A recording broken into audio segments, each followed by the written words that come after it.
Welcome, ladies and gentlemen, to WeatherBrains episode number 449 for the 2nd of September. This is the pre-show, the fun part of the show, where we make an effort to get our act together. And you hear weird noises, a lot of clanging, random conversation, boring personal stories, attempts at humor that fail miserably. All of that means we've actually started the show. I was going to say, how do you know when the show started? Right. Yeah. John, what are you holding up there? Just got some radar stuff again. You know, it's like every night we do WeatherBrains, I got storms in the area. It's unbelievable. Yeah, it's a storm magnet, man. That's great. Unbelievable. Hey, but my webcam is working tonight. I'm about to say, you just came right up. I mean, it just, no problem. Hey. I didn't want the abuse for a second week in a row.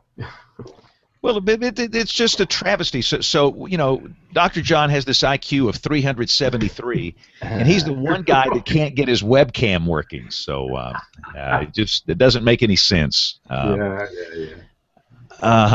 So Brian is out, and he is a little under the weather, so to say. I think he worked the morning shift here on Monday, and he's still recovering from that. Yesterday, he had to do the pre-dawn thing. Ooh, Nate. Bill Murray. I'm not supposed to say that Bill is on vacation because I get in trouble every time I do that. But Bill Muzzy says he's at the beach. That's no excuse. He's opening a hotel or something. I don't know. So Bill is out, but Rick is back. Rick was out last week. Glad to be back. And it's good to have you. You had some big storms out there last night. We did. We didn't get much of it down this far, but we had some, there were some 4, 5, 6-inch rainfall amounts up in northern Oklahoma, and a few tornadoes up there too, southern Kansas, northern Oklahoma. Yeah, we'll talk about that when the show gets cranking here. And we're waiting on Nate, and I need to get our guest in here. I'm kind of excited, I'm probably the only guy old enough to remember AM weather on public television. No. I would watch that. I would watch it like clockwork. I mean, it was, I guess the last time I recall watching it was maybe in the mid-'80s. I was at Channel 4 in Dallas.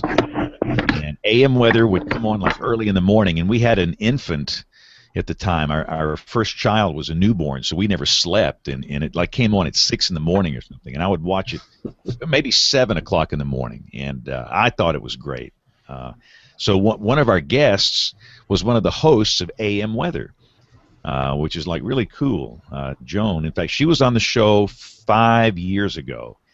And now we have the magic of video, so it's kind of like being on AM weather. I mean, I'm excited. This is exciting stuff. That was 5 years ago she was on? Wow. 09. This is like 2014.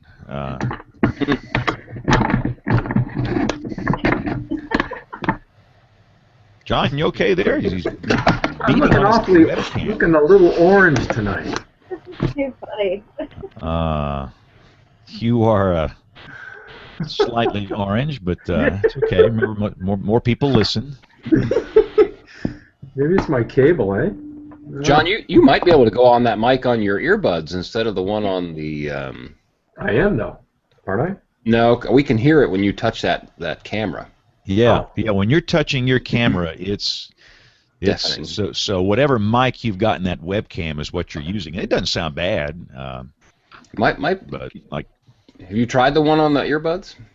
That's what I should be using. Definitely. Tap it right there and see. No, you're on the camera mic. Wow.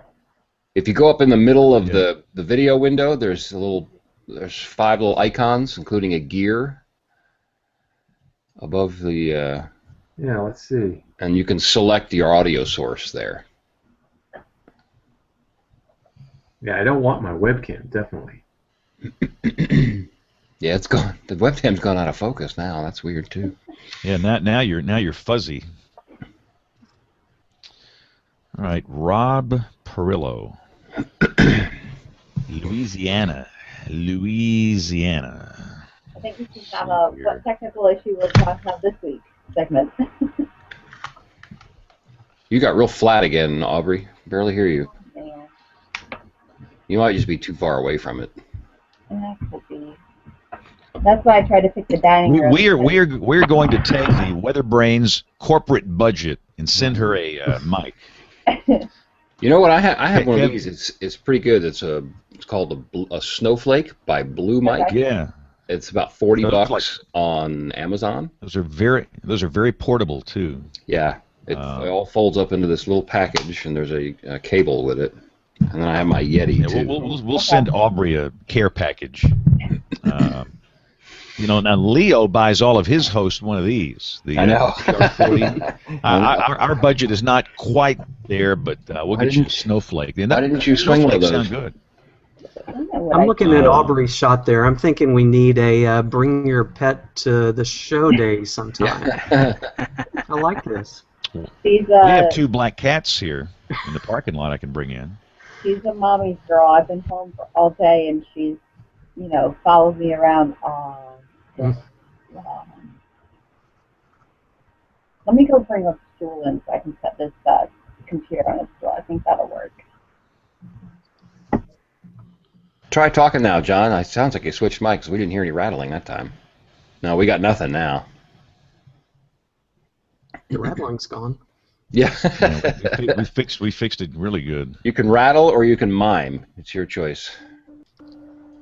How about now? How's this? Good. Tap the Bingo. Tap your the one on your earbuds. Other side. There it is. No, you're still not on it. I think tap the webcam again. Yeah, that's what you're on. You're on the webcam. I don't want to be on a webcam. All right. There's our 2 cats, by the way. Tonight they were hungry, man. Those things were waiting. When I hit that door, they were yelping. They were hungry. Really? Bill Castle, our chief photographer, has named them. I think I don't know their names. Oh, really? I do know this. We better get them fixed, or we're going to have more cats running around out here. But these are like barn cats that live like on a farm, out in the barn. They kill all the little woolly boogers out there, and Bill's got them a little place where they stay out in the woods behind the station. And that's nice. They're great cats to have around. We will never have any critters or moles or rats or whatever. They take care of it. But those are like cool little cats. Their mom is mean as a snake, though. The mama, she is mean. No, she won't get around us. Those 2 black cats hate her. I mean, she's mean as a snake. Huh. All right, enough of cat brains. Now we got to get Joan on here, and I'm in. Joan Van, and I've got her in a circle. We had this problem last week, and as I remember, we had to actually go to an email address to make it work.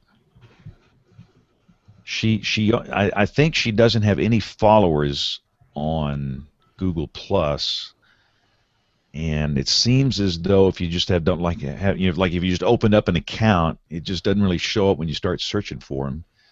Let me try her one more time. And Bill said he did a test with her earlier today, and it worked fine.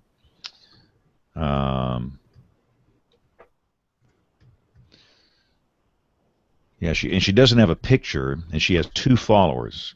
And James, I found her searching. It's Joan Von on V-O-N. Oh, V-O-N. You know what? Yeah. I was using V-A-N. Try that. Oh. That might make it happen. V-O-N-A-H. Great. Now, there's 2 of them. Let's try. I'm just going to try the first one. They both have no pictures. Can't believe there's 2 Joan Von Ons. Hey, Rob, can you hear us? Yes, I can. Can you guys hear me? Loud and clear. Wow. And that is the coolest background of anybody in WeatherBrains ever. Oh, thanks. Thanks, Nate. I appreciate it. How's it going, It really bud? is. That is nice. This is the original Wow. Weather Lab, by the way. I think the Weather Channel just took that name for their new severe storm center. Shots fired. Yeah. The best part, we can see us back there, one of those monitors in the background. Like there's a latency back there. This is great. Wow. This is cool. Look at that. Yeah, everybody gets to see my browsing habits, unfortunately. All right. Well, no porn for you. Yeah. Please, no nightcallnurses.com. Yeah, no, don't leave Facebook on during the weathercast as well. I had something on my feed about a year ago, and it was not good. HD picks up everything. Everything's in full. Yeah. Hey, Joan, can you hear us? Hey, Joan. I can hear you. Hi. Cool. This is James, and we'll introduce ourselves. I just want to be sure we can hear you okay.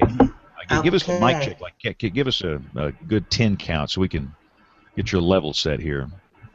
Okay, this is Joan Von On. I'm glad to be here sharing some memories of AM weather with all of you and looking forward to our discussion.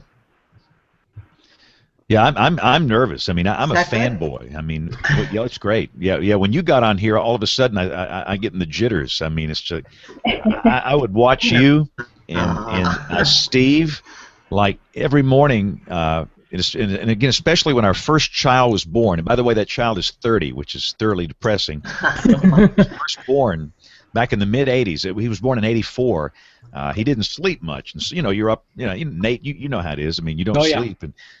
When AM weather would come on, it was just like this. Oh, it was just so soothing. Y'all were so smooth and so good, and you were talking my language, and you had the maps. Oh, it was so good. That we did. We had a lot of naps. It was so good, and it was on the public television station in Dallas Fort Worth. I can't remember the call letters, but Kevin, what's call letters at the station out there? KERA. Yeah. Yes, that's it. Yep.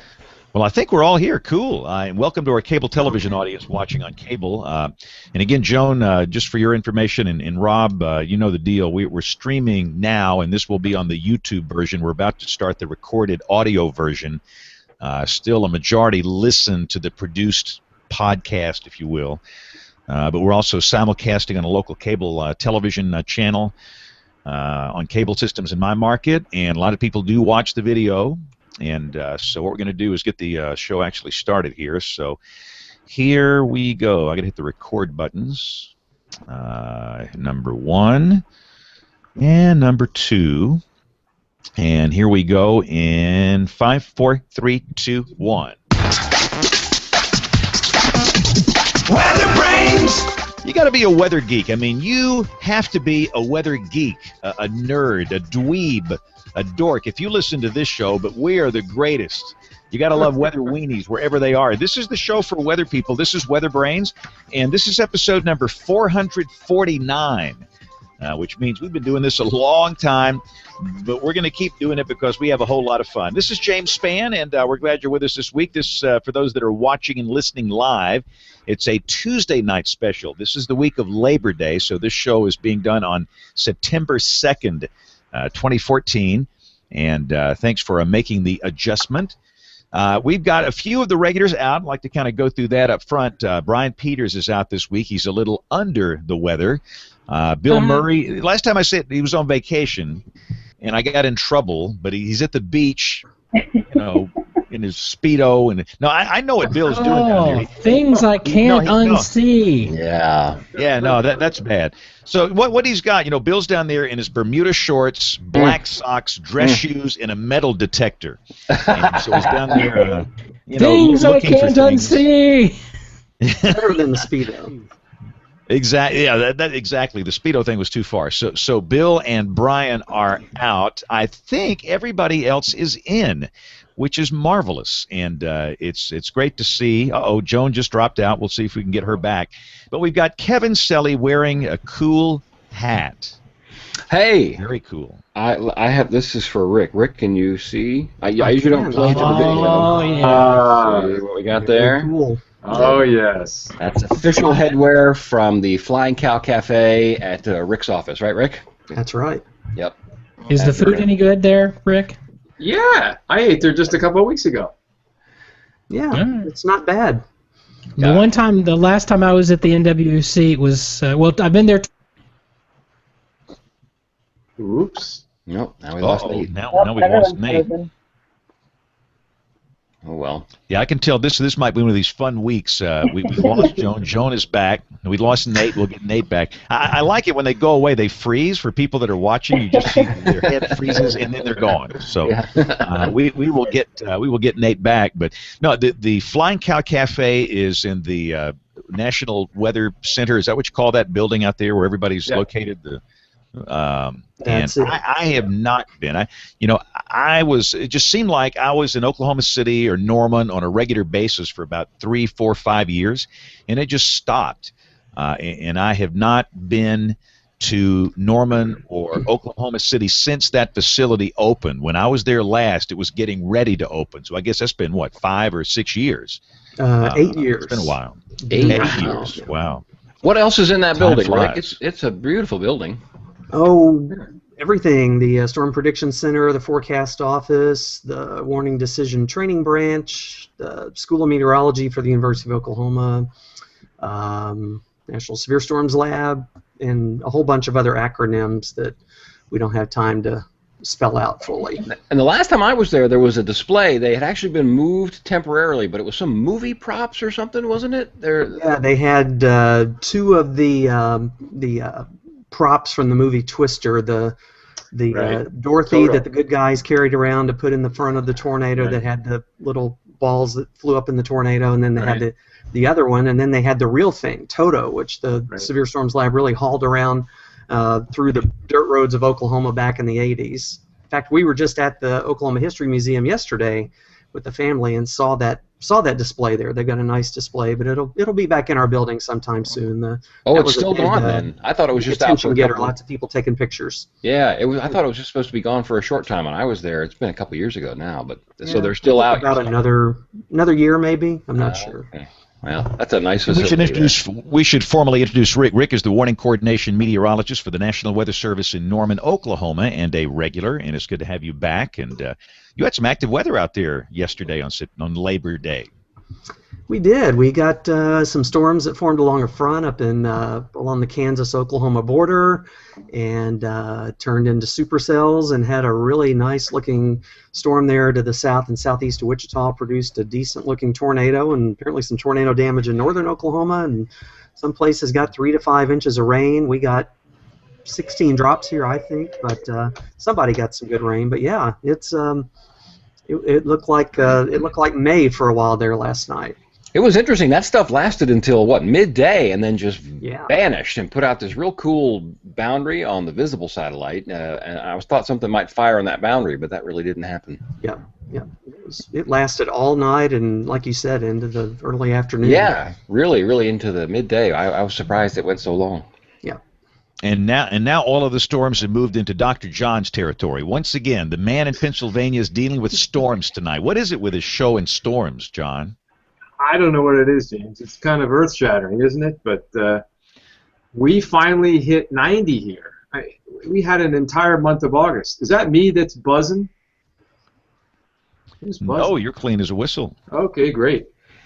We had, I don't think officially, a 90-degree rating in Harrisburg for the month of August. And we get into September, and the summer has now arrived. Wow. Wow, goodness. Well, we're glad you're here, and hopefully lightning will not knock you off the air. Good point. And Mr. Nate Johnson is back. Nate, did you hang up, or did we say something to offend you? No, I'm always worried that I will say something to offend you guys, but I'm dropping packets over here on my internet connection, which is troubling, but sadly not surprising anymore. So, the name of my internet service provider shall be withheld for now.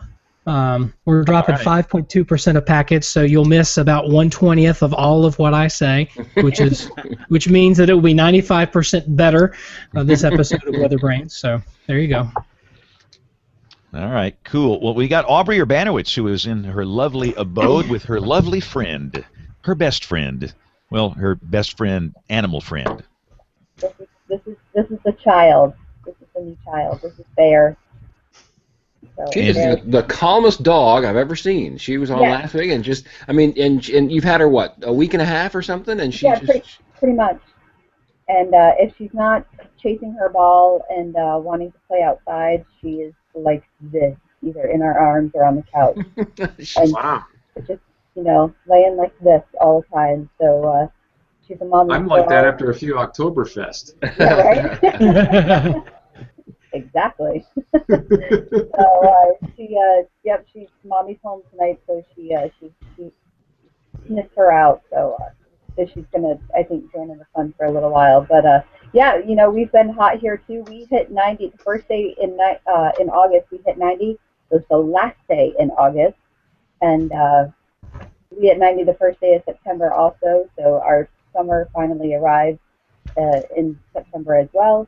And we need some rain. We need some rain. We really need some rain. But yeah, it's been hot here, and we're hoping to hang in there until next weekend until we can get a cool down. Boy, talking about needing rain, Rick, you'll know some of this. I was up in Wichita Falls over the weekend, and it is stunning to see. We spent some time driving around Lake Wichita, which is their main reservoir, and it is just stunning to see what once was a body of water and see how low it is, and then what was under that water. It's just amazing to see it there. Oh, they're hurting. They're getting ready to implement some pretty drastic measures there if something doesn't improve. It's a bad situation there. Yeah, I think that main one and the surrounding smaller reservoirs are at less than 25% capacity, I think. Yeah, absolutely. Yeah, it's really stunning. All right, so Bill Murray is out. So Nate, or who's going to introduce our guests here? Who's the official guest interview officer? I'm going to introduce the guest panelist, and then Rick is going to take over the interview portion of the program. Tonight we are honored to have, and Rob, you'll have to forgive me. We're on first name basis, so I don't want to butcher your last name. You live in Cajun country. It could be Perillo. It could be Perillo. I don't know. So much stress. Sí, claro. It's Perillo if it's Spanish, but it's Perillo. It's Italian. I'm actually from New York. All right. So the SUNY Oswego bachelor's degree in meteorology, two credits short of a math degree, according to his bio page at KATC, Acadiana's news leader in Acadiana, Lafayette, Louisiana. Rob, good to have you here. He and I met you the first time in who was it? AMS broadcast in Nashville. We were on the big boat. Yeah. On the riverboat. Yeah. Had an excellent time up there. Always good to get out to AMS and commiserate, but also educate oneself. Right. So you're making plans to come out to here to Raleigh next year, I hope. That is up in the air. June is going to be a busy month next year. Vacation requests have come already into the Weather Lab outside of mine, so we'll see how that one plays this year. And speaking of Weather Lab, for those who weren't here on the pre-show, Rob has the best looking backdrop in the history of WeatherBrains backdrops. Let me describe this as he moves out. First of all, he's got this microphone that gives me microphone envy. It's bloody huge, this thing. It's like, he's got could make me sound like Morgan Palmer, And then he's got all these monitors back here. There's one that's... Wait. See? Now, look. Yeah, it's a SETI. But see, yours isn't in the shot, Kevin Sully, so if you don't flaunt it, you don't get credit for it. Sorry. So I'm looking at it, I see a sweeping radar, I see something, and then move out of the way again, Rob. There was something right behind you that was just the coolest thing ever. That's you. No. Thank you. Oh, my SETI. Yes. My SETI program. I got a computer running that SETI program that listens for the radio signals, extraterrestrial radio signals. So if you make contact, break in, and we'll do breaking news. It'll be the biggest interview ever on the show. Right. And then he's got another one that's got a model animation loop. I mean, seriously, I have Weather Center envy. I mean, I've got a piece of art behind me that my wife wants to burn, but that's the only thing we could find that fits the colors in this room right now. It's a very nice wintry scene with ducks and trees. I like it. I think it's very nice. It hung over my fireplace for a number of years when I was a bachelor, but now it's relegated to the office. But this backdrop, if I got to tell you, if you're listening to the podcast version and you ever wondered what does the video version look like, this one may be the episode to check it out, just to see this awesome set. Rob, welcome to the program. Oh, it's good to be here, Nate. Great to see you again, and it's an honor to be on the program for sure. Good to have you here. And now we'll turn it over to the Master of Ceremonies, Rick Smith, for our honored guest. Well, like James was saying earlier, I'm very honored to be to have our guest on tonight. Tonight's guest, WeatherBrain, is currently the program lead for new and enhanced products for the National Weather Service. I want to hear a little bit more about that in a minute. But she's better known to most of our weather geeky audience as one of the hosts of the AM weather program from the 70s, 80s, and 90s, produced by NOAA and aired on PBS, Maryland Public Broadcasting. Joan Von Ahn, we welcome you back to WeatherBrains. Well, thank you very much. I'm honored as well to be here. Glad that we're still thought of and keeping AM weather alive. Yes, it's very cool, and it's before I was involved in WeatherBrains, but I guess you were back on show 196 back in October of 2009. So we've got a whole lot of new listeners and viewers out there now. So we wanted to have you back, and really what sparked this was when I saw you. I didn't ever get a chance to talk to you, but I saw you at the WCM conference back in June, and saw your name tag and recognized you and said, "Oh my God, it's Joan Von Ahn. I used to watch her." So talked to Bill, and so here you are. We're glad you're here. Okay, before we start going too far down memory lane, tell us a little bit about what you're doing now. Your title is very interesting to me because I work for the Weather Service. New and enhanced services. What exactly does that entail? I'm assuming the Weather Ready Nation kind of ties into some of this. That does tie into some of it. Basically, whenever there's a new product or service that is introduced to the public from the Weather Service, it has to go through a certain comment and review period before it can be officially declared an operational Weather Service product. We need to give our partners in the private sector a chance to comment on it to ensure that we're not straying from our public and private policy. And we also need to ensure that the product meets the needs of what it was intended to do. In addition to new products and services, whenever a substantial change is made to an existing product or service, it still has to go through the process as well. And what this does is it gives a chance to provide consistency.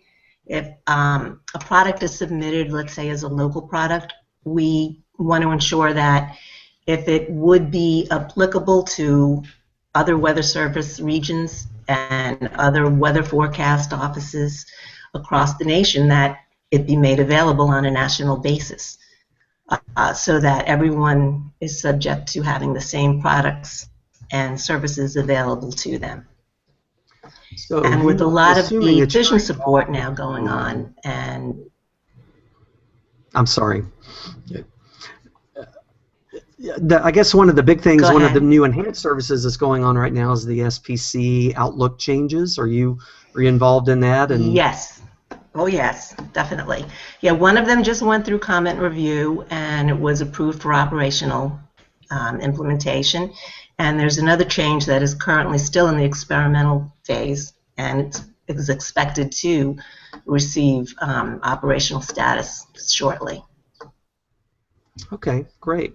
And I saw on your LinkedIn profile that you're also kind of working as a backup or backup liaison to FEMA with the Weather Service. Is that does that take up a lot of your time, or is that just kind of a side thing? It is a side thing, although I'm not doing it any longer. They got backups from a different location right now, but it was fun while I did it. I actually got to serve on one of the activations for a couple of the hurricanes a couple of years ago, and it was very exciting. It was a long shift, like a 12-hour shift overnight, but it was very, very exciting to see all of what's going on in FEMA and how many people it actually takes to get everything going and get done what needs to be done. Yeah, that whole program has really expanded greatly over the last few years with FEMA liaisons and Weather Service really almost embedded within FEMA. It's not just for a lot of people, it's a full-time job, and Exactly. we're in the spirit of decision support services and of course all the Weather Ready Nation initiative that's going on. So, well, let's get into a little bit of history. I know a lot of us are very interested to kind of reminisce a little bit about AM weather. Kind of for those of you who are much younger than maybe I am, or others that don't remember watching that. I mean, what kind of give us a quick summary of what AM weather was, how it started, and kind of just a quick summary of what the program was. AM weather started back in the early 70s as aviation weather. That was the predecessor to AM weather. Was geared mainly to pilots, the aviation industry. Then Maryland Public TV got with Weather Service and NESDIS and put together the concept for AM weather, which was still geared mainly towards aviation, but also concentrated on, when the Weather Service used to do back then, we concentrated also on agriculture, sailing, among just being there for people who just love the weather. We were on for 13 minutes and 50 seconds each weekday morning. There were two shows. One was at 6:45. That was geared mainly towards the eastern half of the country, and another show at 9:45 that was geared mainly towards the western half of the country. So we would do the show live, no script. We'd have a rehearsal before each show just to ensure that we had the timing and to ensure that there were no problems with the graphics. When we first started out, our graphics were very rudimentary. They were created with grease pencils on acetates, and graphic artists would produce final graphic that went on air using, forget what they call it now, strips, acetates, and Pantone, that's what it was, been so long, Pantone to create the maps, and they would be in front of a light box. And then by the end of AM Weather's tenure, we shifted over to computer graphics. So that made things a lot easier for us and a lot more technical. But yeah, basically the show presented the current weather, a satellite segment, a radar. We would give specific aviation forecasts with icing, turbulence reports, and forecasts. We would do crop moisture charts, and then give some specialized 6 to 10 day outlooks or 5-day outlooks when they came out. And then we would get into the forecast for the next couple of days and end up with what we called Weather Watch, which listed all of the Weather Watch's warnings and advisories that were in effect or going to be in effect during the next 24 hours across the country. Weather Watch was always my favorite part, because that's when I got to see the thunderstorm outlook. This was before the internet and before you could get on the SPC website, and that was a lot of people's first exposure to slight and moderate risk. And that's right. Weather Watch was always a challenge to us because it was the last segment of the program, and depending on whether we went over or under for the previous segments, a lot of times we'd be given the cue to speed up, hurry up, and we'd just try to speak as fast as we can and get as much information in a clear manner so that we could fit it all in before the show ended, because it was a hard cut. That was it. After that 13:50, you were cut off. I remember some of those shows where you had everything from winter weather advisories in the Northeast to thunderstorms in the Midwest to small. I mean, you sometimes there was a lot to cram into that short time. There was, definitely. And how long was the show on the air? It went off the air in 94. 1990. Yeah, no, you're right. It was early 1995. 95. Okay. February. Okay. Kevin, you had a question, and then John? Yeah, a couple. Joan, what kind of a staff? How big a staff was on that program? Somehow I could not hear what you just asked me. How big a staff was on the program? Oh, okay. We had 3 full-time meteorologists. Wow. That would go on air. 2 of us would be on air at one time. And then we had a whole slew of backups that would fill in for us if we needed a vacation day or somebody got sick. And they were very valuable to us, and most of them did a really, really good job. And, thank them for the work that they did for us. Then there was a staff that was provided by Maryland Public Television. There were 3 or 4 cameramen, a director, a producer, an assistant producer, and several people on the floor who would give us cues and cue us as to which camera to look into and how much time we had left in the show. So it was probably, I would say, about 15 people And at least. Public television, so the funding came from somewhere. Where was that? It came from a lot of different sponsors. Aircraft Owners and Pilots Association, the Flying Farmers, a lot of really interesting ones. The Flying Farmers? The Flying Farmers. They're like crop dusters or something? I think they were just actually a group of farmers who like to fly airplanes, and thus the name. That's funny.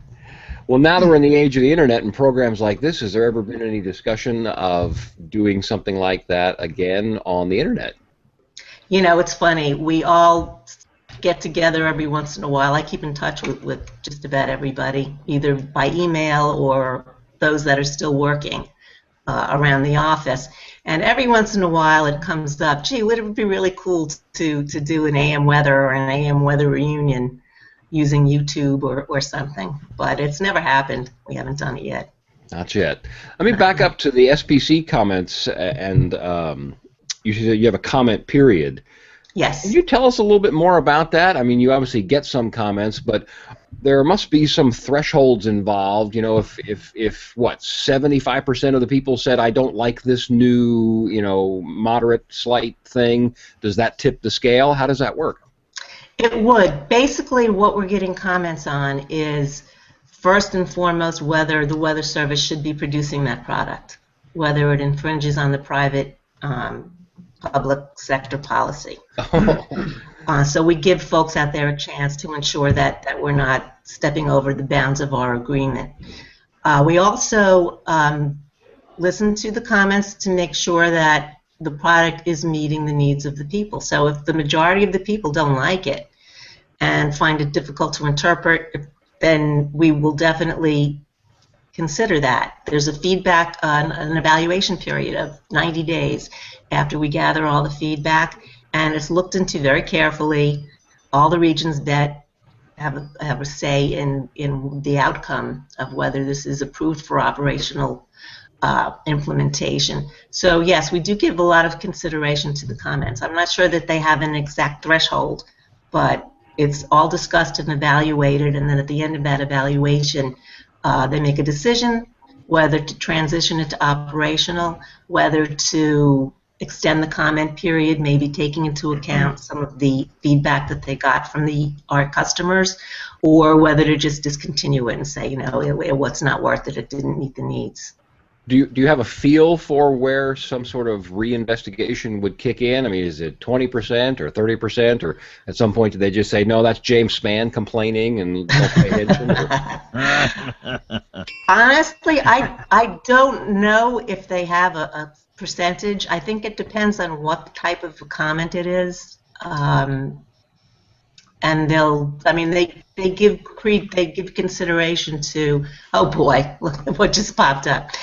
They give consideration to all of the comments, but I'm sure some will hold more than others. If it's just something that's, oh, I don't like it, you're not going to please everybody all the time. Right. But if there's valid reasons, if it's degrading our service, if what we had before was better, or if it's something that's really, really confusing to the public, we'll definitely consider that and try to make adaptations for it. And that's when we would extend the comment period, make changes, and then get feedback on the changes that were made based on the comments we got from our customers.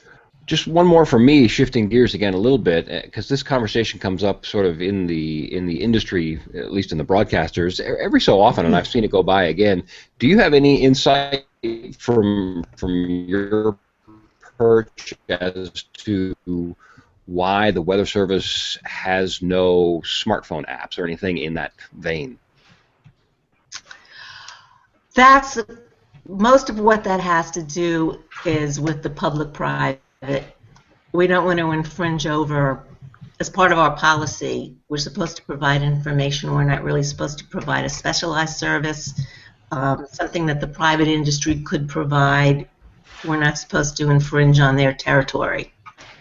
So well, while we try to have, yeah, well, I'll push back a little bit just for the sake of the argument, because we've had this discussion, I remember, in past years on this program, and it seemed to me that following that logic, then the Weather Service would never have had even a website.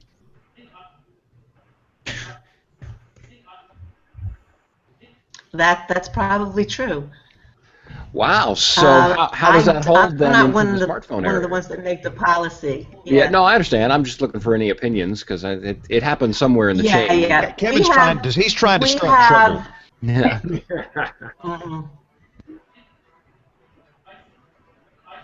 That figures. No, we do have a couple of new products that are apps, similar to apps. We can do them as long as we're not infringing over whatever. I'm not all that versed in all of the details of that public-private partnership agreement. There's a whole different section of the Weather Service, Strategic Policy and Planning, that takes care of all of that, all the details of that. But all I could say about the apps is that there are certain applications and certain little widgets that we've been putting on that is allowed to go on the websites or out to the public. But as far as making specific applications geared to a specific segment of the population, we can't do that. We have to provide the same service for everybody. I don't know if that helps. One of the things that I've looked at is the ED system, where you can get the data and also on the phone as well. It's a little bit more limited on the phone, but it seems to work pretty well, at least online. And it seems like it's getting there a little bit more so on the phone. Is that something that you're involved with? Is that the enhanced data display? Yes. Yeah. Yeah, that's experimental right now, and we're working on trying to get that transition to operational status. Okay. So it's currently in its evaluation period. So everyone is examining and it has gotten very favorable comments from the users. I'll tell you that. So we'll see. We just have to get over the logistics of the data that we're using and have it secure on our system. Little technical things like that. Joan, this is John Scala. I was a fan of AM Weather when I was very young. I used to watch the program before I went off to kindergarten. Uh-oh. Oh, boy. That's okay. That's okay. My kids grew up watching me. They would wave to me on the TV in the morning. Well, my kids have lost the interest in watching me on television. That's gone over the hill. But my question actually is with the presentation. What used to grab me, and still does, was the simplistic nature of what you provided, how easy that was to understand and to watch. And I was wondering if you could comment on where we're going now with television graphics. They're so complex. There's so much information in there. And I even have to push back with some of my colleagues that we're showing too much. Let's show more of the simplistic to get the point across. So I'd like you to comment on it. I agree with you. We used to have a saying, keep it simple and stupid.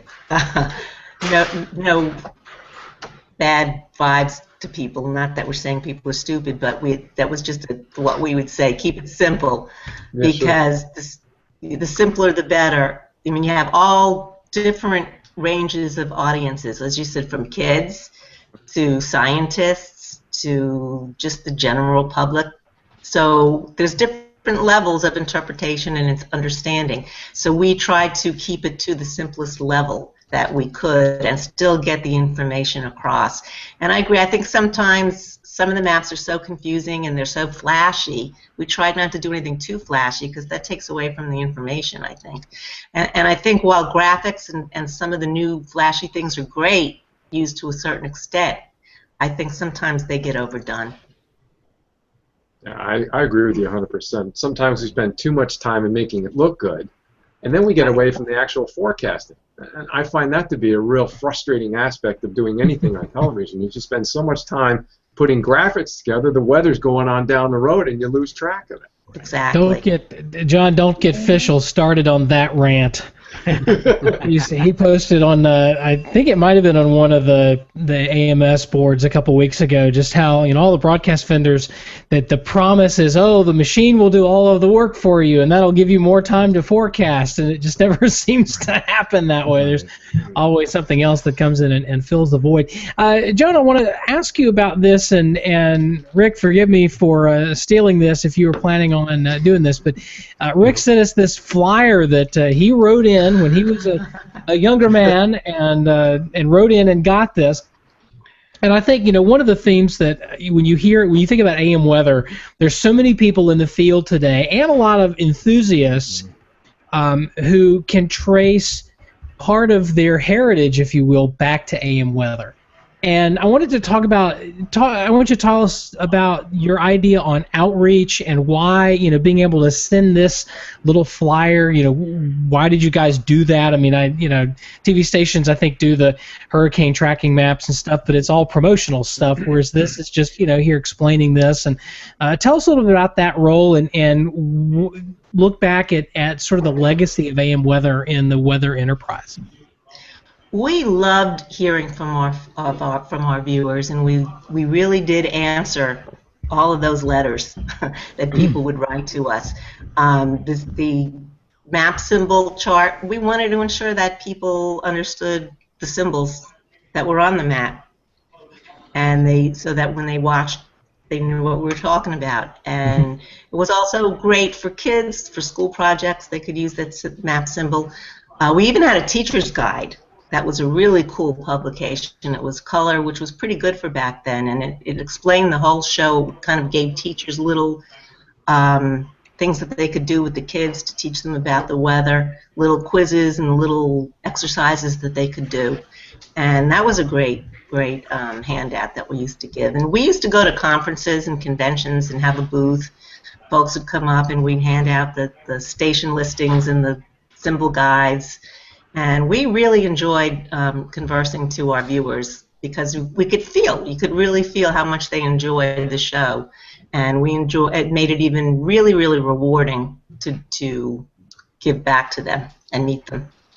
Do you feel like broadcasters, meteorologists, especially those of us in the public eye, be it on television or very visible people like Rick on social media, do you feel like we have a responsibility to sort of the younger generation of future meteorologists to do that sort of outreach thing? And do you feel like that we're holding up our end of the bargain these days, or do you feel like we may have slipped a little?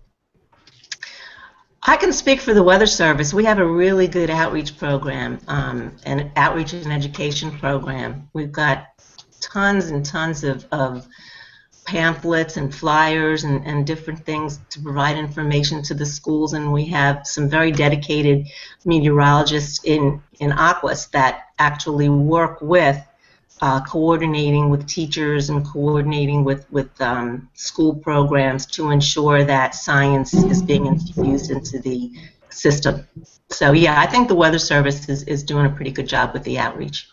What do you think about maybe push you a little bit. What do you think about the rest of the weather enterprise? Are we doing a good job, or do you think we could be doing better? I can't answer for sure. I know what I see on my local stations and on their websites, and they seem to be doing a pretty good job. They do reach out to the community. Some of our local stations are really good. I know they go to the schools and the local science fairs, and they'll report there. So I think at least the ones that I can speak for, I've seen are doing a pretty good job. And they do reach out to the Weather Service and interact with one another. There's a lot of collaboration, at least in our area.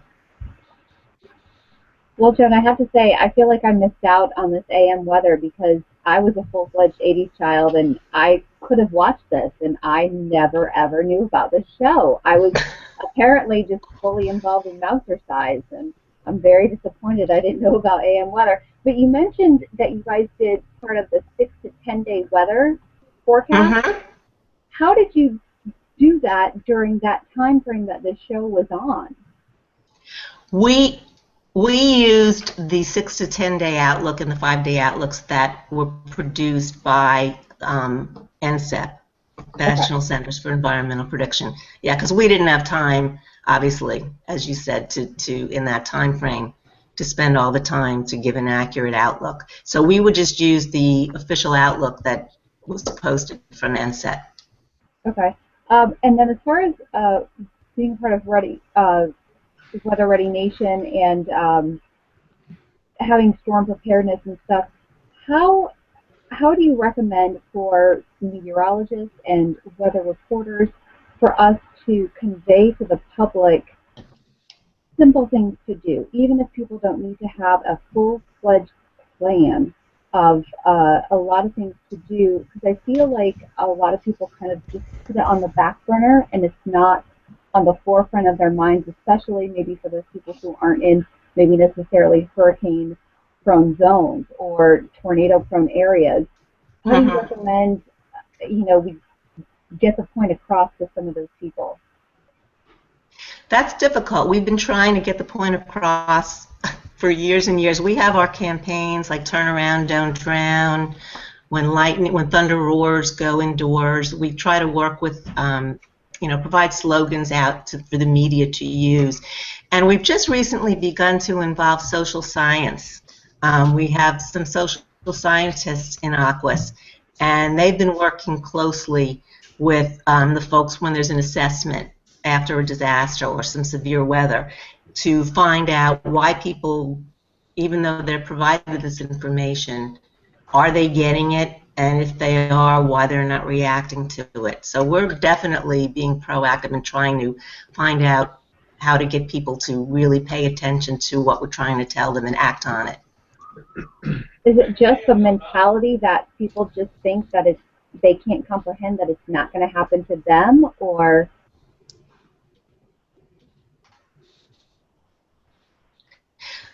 I think it's a lot of things. I think some people think that. Other people just say, oh, well, they're always wrong, because it's hard for, as a meteorologist, when people in my private life ask me, what is the weather going to be, and sometimes in a situation I'll explain to them that, especially like a hurricane or a snowstorm on the East Coast, it's not, there's different scenarios that could happen. And, I'll explain to them if the storm goes close to the coast, you'll get this amount of snow. If it goes too far inland, the heavy snow will be in this other area. And a lot of folks look at that as hedging. And I think a lot of folks don't understand that meteorology is not always exact. And I think that's why it's good we're getting towards the probabilistic forecasts now. That adds a little bit of that uncertainty in. And that's one thing that's good. All the decision support, it involves certainty in the forecasts and how confident you are in that scenario, that one scenario taking place. So I think it's a lot of things to consider. There's language, different areas of the country, people react differently to different methods. The whole social science thing is very interesting, and they're really starting to work on that. And I think we'll see some answers after they complete a couple of the evaluations. Hey, Joan, I want to back up again, kind of rewind way back to where we first started, because I wanted to ask you earlier and I didn't get to it. How in the world did you end up on AM weather? Was this your first job in the Weather Service, and how did you end up doing that, and how did the other guys end up doing it? And then, as part of that question, what kind of training did you get before they threw you out there in front of the cameras? I'm just curious, because I know Weather Service meteorologists, God bless them, some of them are not TV meteorologists. You certainly fit the bill very well, but you can just throw anybody out there. So how did that all happen?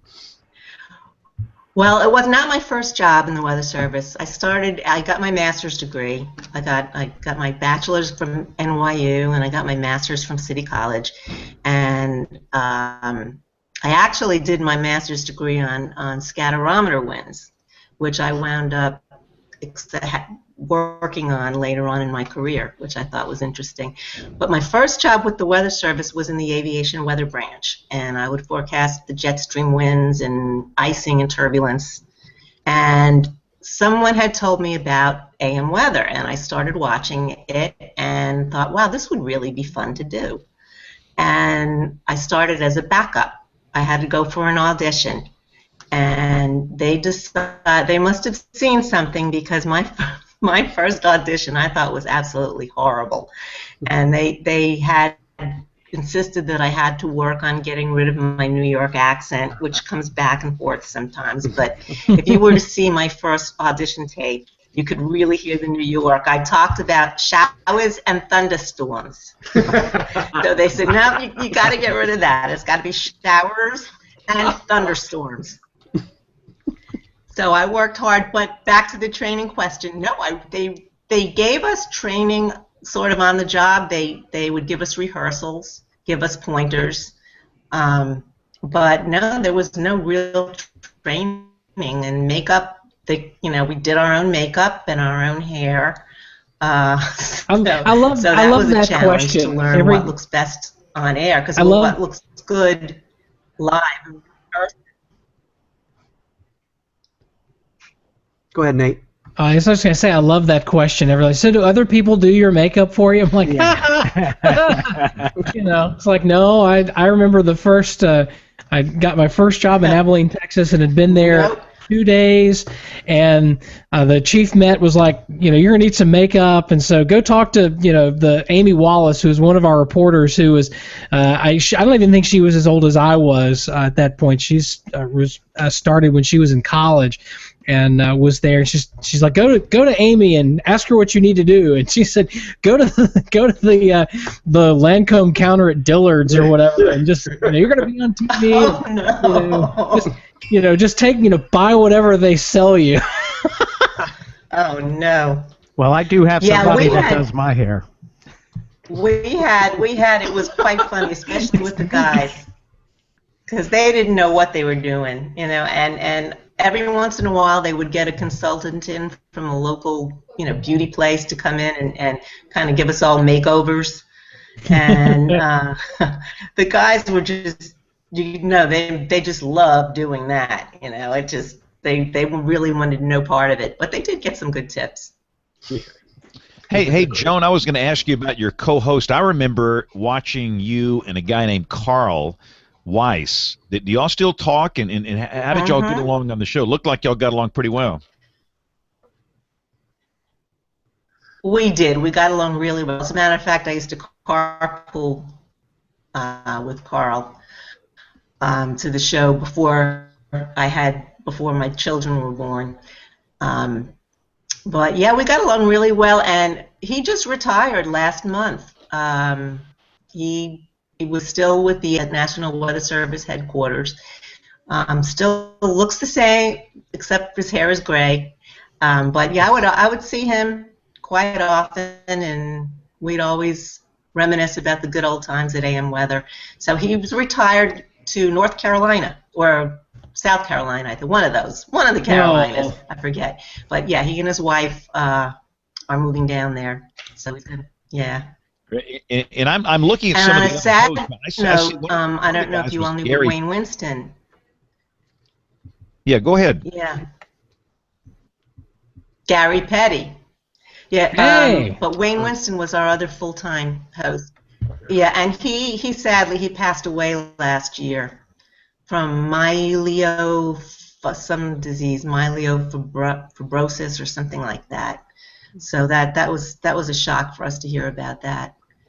But Gary Petty was the meteorologist in charge of the National Weather Service here in my market, And Gary was a great guy. I've known Gary for a long time. And when Gary came to Birmingham, I was thinking, you look really familiar.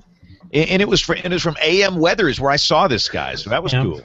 And Gary Petty used to do. He was spent part of his career in the San Angelo office. So I worked with him from time to time when I was in Texas. Really great guy.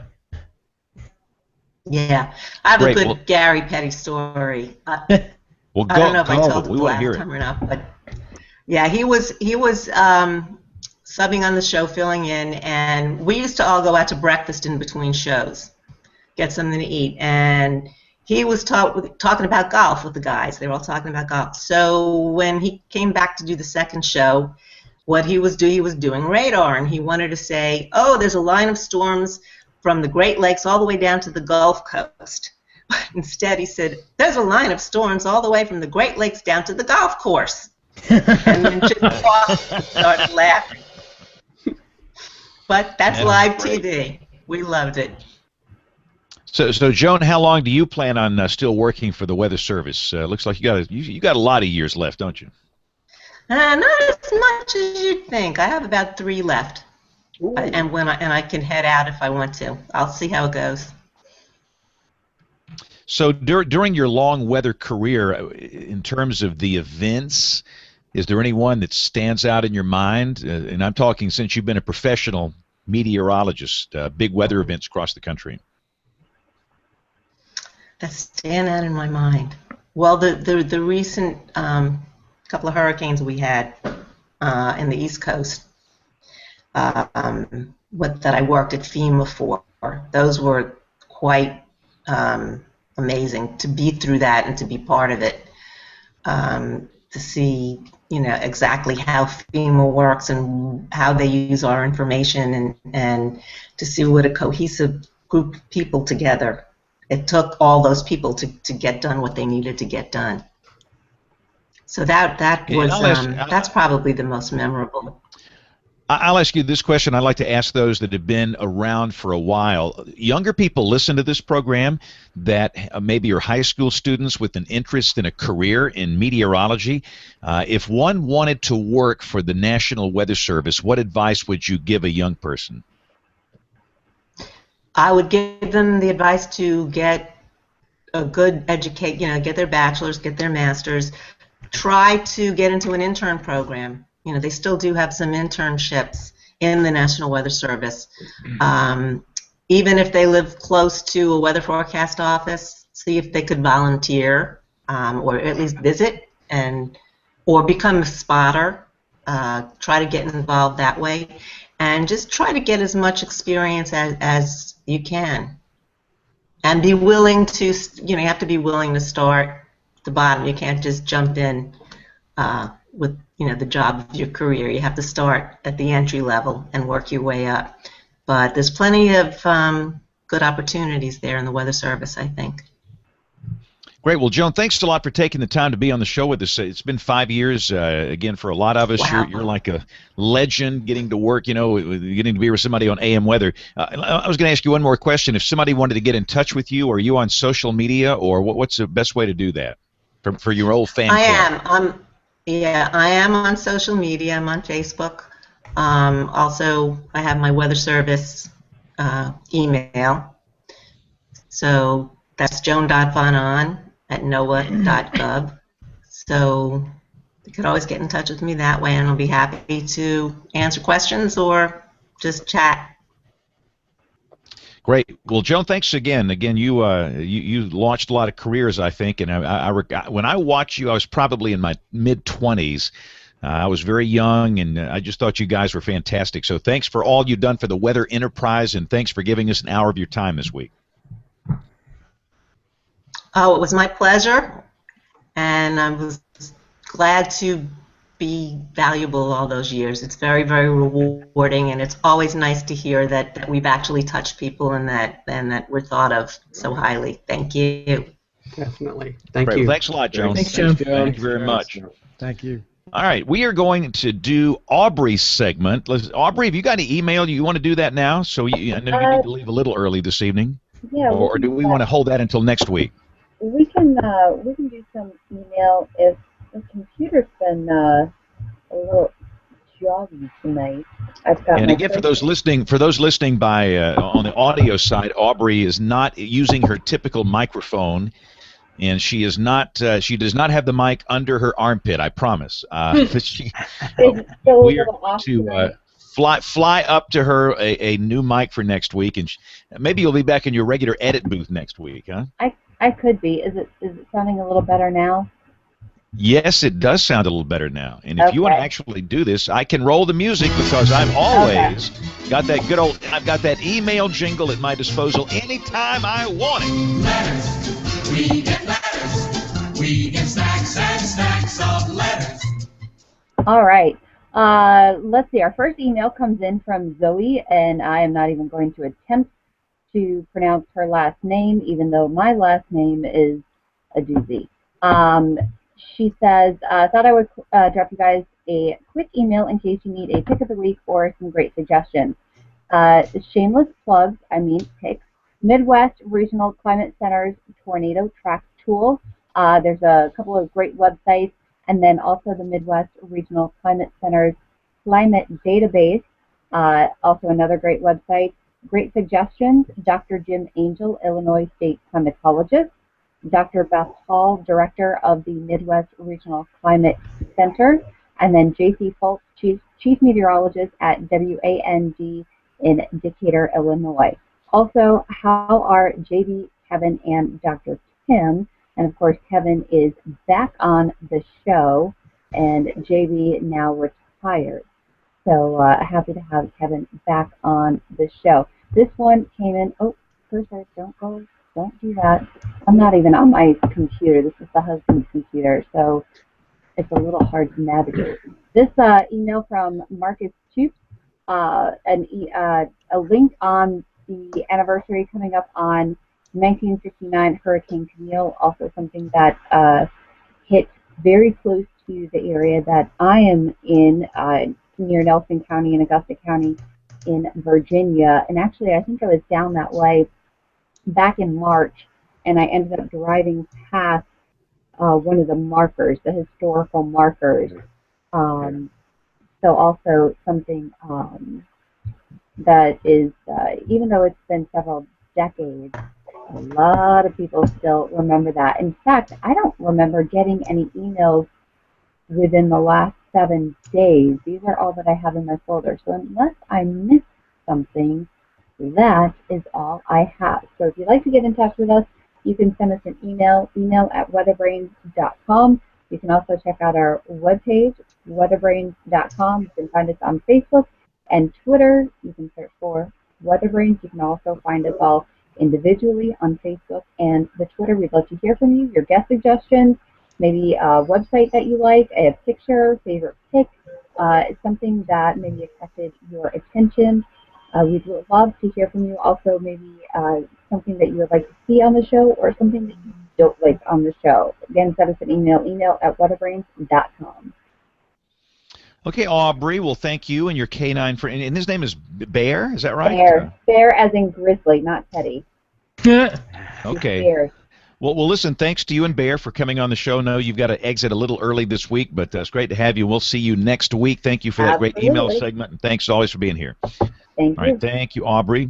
All right, so we got it now. Rob, let me ask some nosy personal questions here. I love to grill our guest panelists. Oh, come on, bring it on. Are you doing the news here at 10 o'clock Central Time? Yeah, I got the news coming up at 10. Fully prepared already, though. It's quieting down. That's the good news. Okay, all right. So we have to grill you. So, but if you've got maybe 15 more minutes, and I have the same problem too. I'm on. We're gonna roll Professor Peters, and we have the astronomy report with Tony Rice. We'll come back with the weather roundup.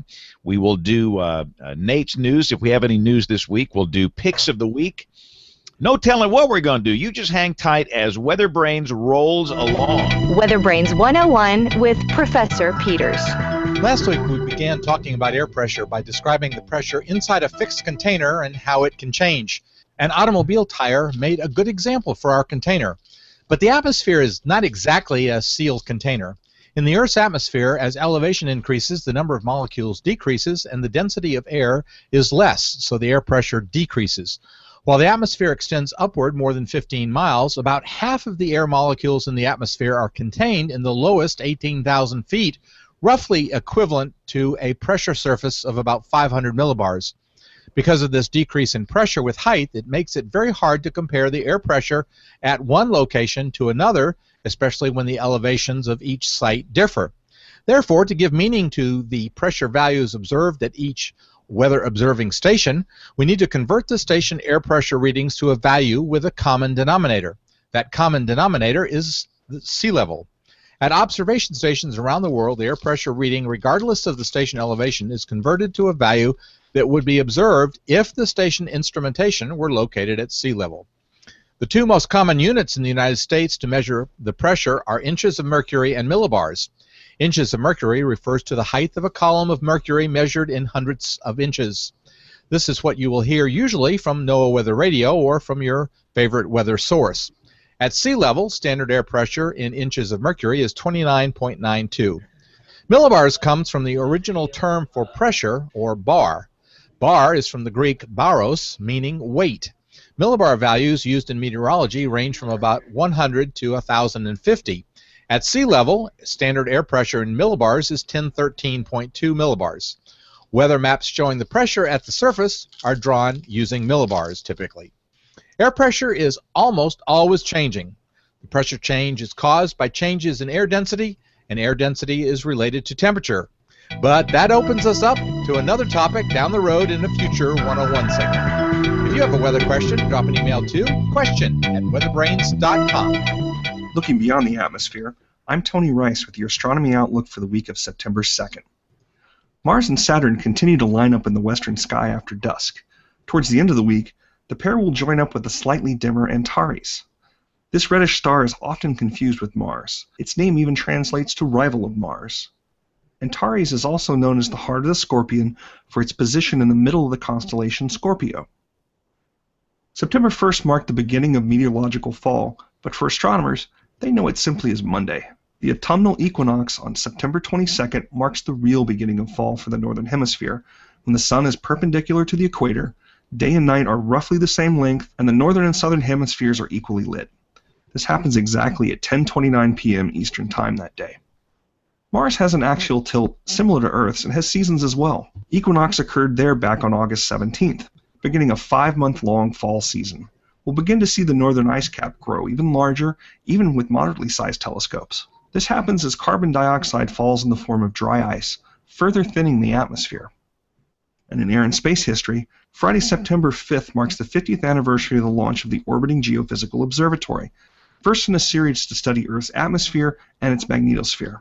Saturday marks the first anniversary of the launch of LADEE, a mission to study the thin atmosphere of the Moon. The launch from Virginia's Wallops Flight Facility was visible up and down the East Coast. That's your Astronomy Outlook. I'm NASA Ambassador Tony Rice. You can follow me on Twitter at RTPHokey for more spacey stuff like this. Very cool. Thank you so much. And it is now time to grill the guest. Ladies and gentlemen, Rob, we're going to ask nosy personal questions. Bring it on. All right. So first off, tell us about your market. Market Lafayette is market 122. As some know that you do the markets from 1 to 200 and something, and we're kind of a small, mid-sized market. Our viewing area goes from just about the Texas border, edging into Lake Charles. That's in southwestern Louisiana. Lafayette's in the south central part of the state, and we cover all the way to Morgan City, the St. Mary Parish. So I'm kind of responsible for covering 2/3 of the coastline of Louisiana, and on northward through central Louisiana up through the Alexandria area. And what got you into weather? What was it, a big event? Were you just born with it? What got you into this? I was kind of a weather nerd growing up. I was always interested in weather. I was kind of a science kid growing up and thought I wanted to be an oceanographer, watching Jacques Cousteau, and I was deathly afraid of thunderstorms growing up. So I kind of wanted to know more about them, and my parents got me some weather books, and sure enough, I thought I just wanted to be a forecaster in the National Weather Service, and wound up going ahead and going to school at Oswego and became a lake effect specialist, and that's how I'm in the hurricane market then and now. That makes a whole lot of sense. Yeah, it's been an interesting route. I from Oswego, I stayed on and did some research for the New York Power Authority in Niagara Mohawk. I did some dispersion modeling for them to incorporate some lake effects into their models. And I think the 7th winter I was in upstate New York was the last one I decided I was going to spend up there. We had 100 inches of snow in January alone. And sent resumes out, got to the back of the AMS bulletin, and sent resumes out to maybe about 100 different locations. Let me just turn that off. And wound up going to Wilkins Weather in Houston. Yeah, you can see yourself back there, Nate. And from there, Nate is having way too much fun with this, you know. So from upstate New York, you need to sit down a little lower, Rob, so I can give you the bunny ears here. You know, you do that old thing from middle school. Brother. Yeah. Yeah. Sorry about that. Now that Joan is off the line here, so we go back to we can 7th act grade up. locker room material. That is correct. Yeah. That is correct. Yeah. Nate's now giving credibility to every person who ever's jumped in the back of a live shot. Yeah, there you go. Thanks for that, That'll Nate. be enough, Nate. You're welcome. So what's the biggest weather event you've worked on television? It's probably the first one. It's been a number. They've all been hurricane related. Actually, I would say Hurricane Andrew, Rita, Lily. We were involved with Katrina, Ike, Gustav. So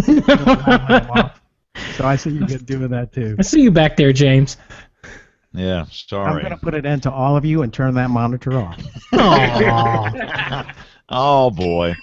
So you worked a lot of hurricanes down there. I was going to say there's all these hurricane stories. Yeah, mostly I couldn't tell you how many tropical storms. I've been in the market 26 years, so it's probably been more than 50 tropical storms and some of the bigger hurricanes, and we've had some direct smacks, and most times though we've kind of garnered some luck right at the last minute with Lily, even with Rita, although storm surges. That has been very interesting, watching how the coastline has changed post-Hurricane Rita and Ike, watching those storm surges work their way so far inland. What was it? Was Kevin snorting something there? I'm sorry. I thought I had that muted. Hey, look! If you're going to do that, you need to share. He I turned don't know off what that was. He turned off the monitor. We had to do something to get attention. No, I apologize. I have the mother of all head colds, and I thought I had muted the microphone. I'm sorry. Sorry, Rob. No, it's all good. So, yeah, Rob will never come back on this show. So Rob, when you do have a major hurricane coming up, how do you handle local coverage? Do you go into wall to wall, or how do you handle that? Starts with taking 2 Advil. But you know how it goes. When you start off, you know you got something coming about 5 or 6 days down the road. The amount of information that goes in and out of the newsroom and out of the weather lab is incredible. Depending on the storm, as recent as Hurricane Isaac, we were getting ready to go wall to wall, and the storm came in. It was a right-handed storm. Most of the weather was even though the storm, the center of the circulation was 60 or 70 miles away, we barely had a few raindrops, and winds didn't gust much higher than 40 or 45. So we made the decision after the early evening newscast, and we did extended coverage for a couple hours just to kind of do updates on the bottom and the top of the half hour, because there was nothing going on, just for people just to get caught up. And obviously that last hurricane in Isaac was 2012.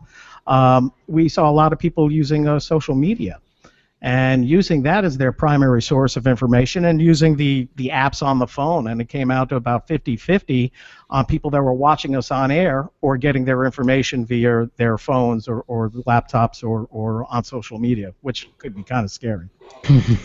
So it sounds like you are active on social media. What's your daily routine?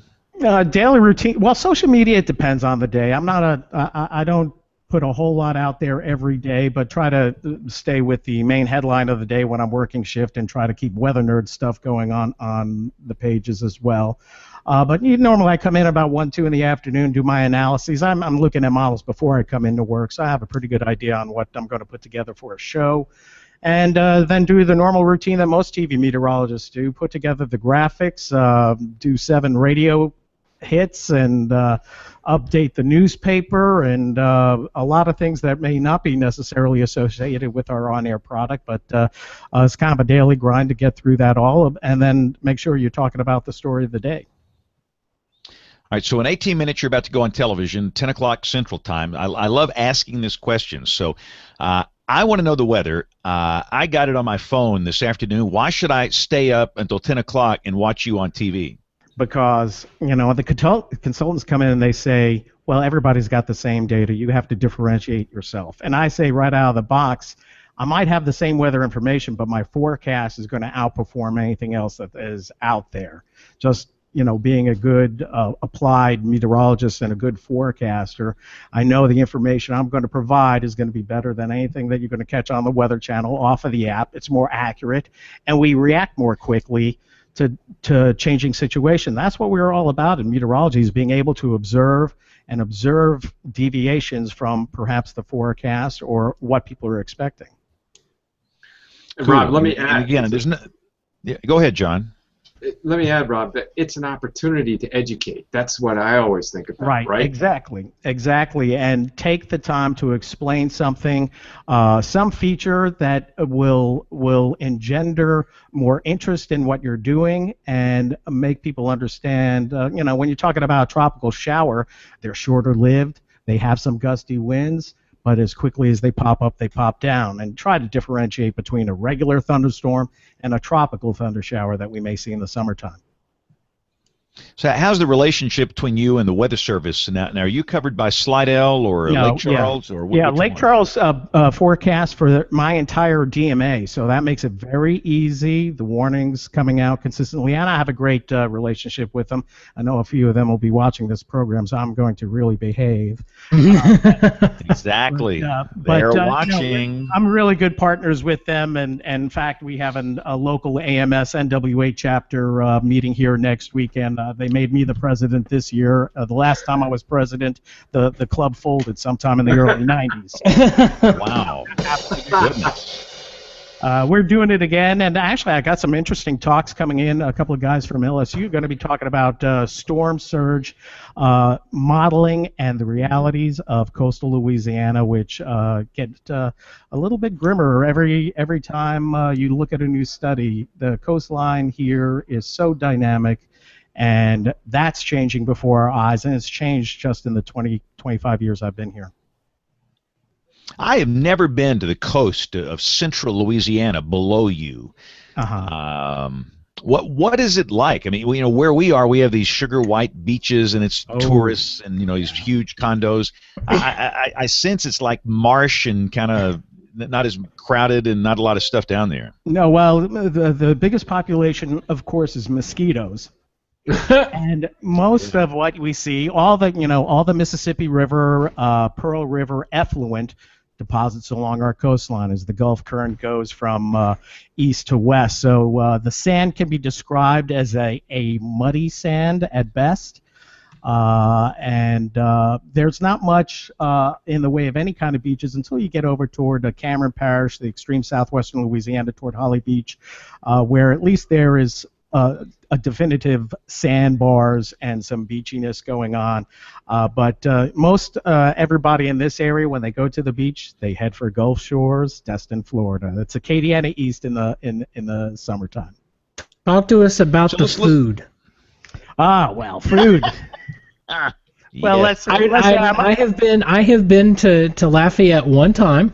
I was driving from College Station, Texas, to what was going to be my new home in Huntsville, Alabama, and I was driving up to take the car and the first load of stuff and everything, and I stopped and met a friend of mine in I think at Copeland's. Copeland's, yeah, that was Al Copeland out of New Orleans. He opened up a shop over here. And I remember, I've always liked the Cajun foods, but I know Copeland's is a chain of some sort of like a regional chain. But tell us what's from being from New York, tell us a little about the food in Louisiana. Well, I tell you what, I love seafood, and nobody prepares it better than Louisiana. And a lot of New Orleans will get a lot of press on the food there, but once you get into Cajun country, get on the other side of the swamp, I think it's even better. So shrimp is big, crawfish is big, gator, that's kind of more of a touristy type thing where people come in, want to try alligator, but you know, I love shrimp. I can drive 15 miles south of my house, and I'm getting shrimp off the boat for $3 a pound and probably 10 or 12 count. It's shrimp is a big part of our culture, obviously, and food, and obviously having a good time. Lafayette voted the #1 happiest city in the country.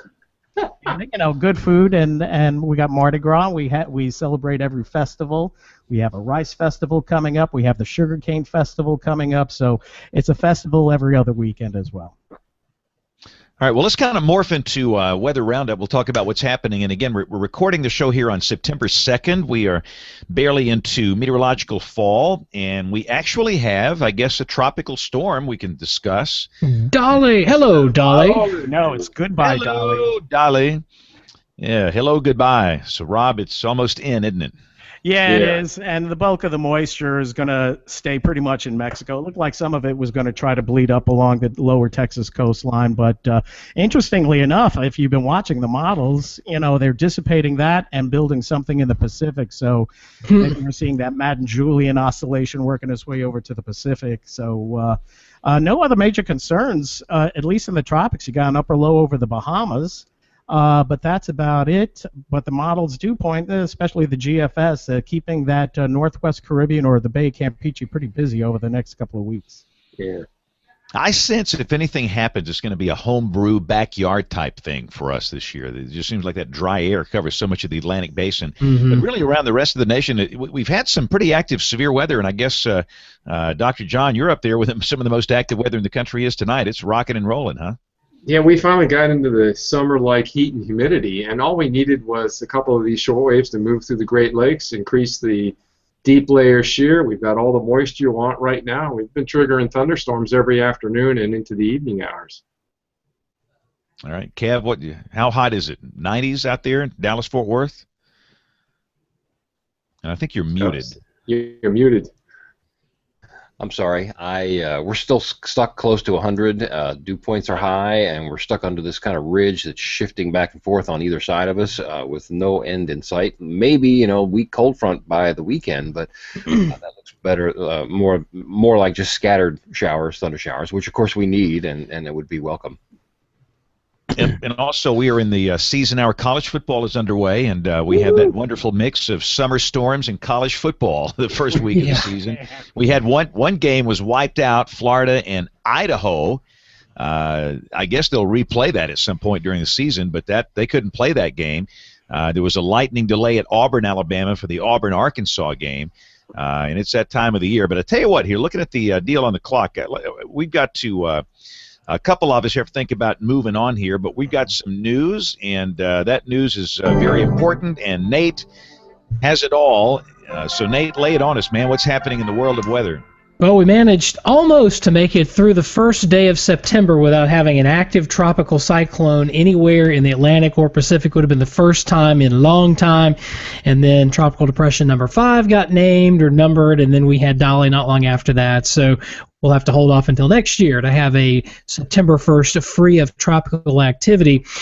Things are warming up across the globe. The report from the University of Alabama at Huntsville, their satellite report where they take a look at temperatures across the globe, and August was a hot month.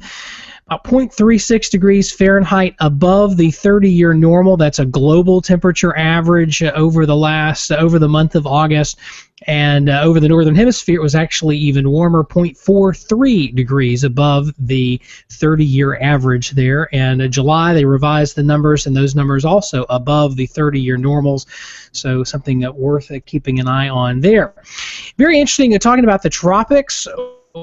Nice article in the Washington Post, the Capital Weather Gang, about something called Airborne Phased Array Radar. We're still trying to get these things installed on the ground, and we're already talking about putting them on planes and flying them through hurricanes.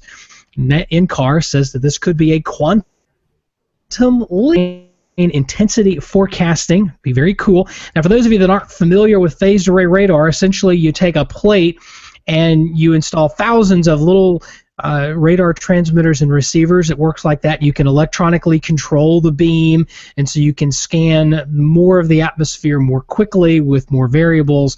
And it's great, except it's expensive. They want 7.2 million smackers for a little research and development for that, but given the impact that hurricanes can have, that might be worth it down the road. And finally, I don't know if, Kevin, you were going to mention this or not, but we have T-shirts. Yay! If you want a WeatherBrains T-shirt, you should go to what's the address there, Mr. Selly?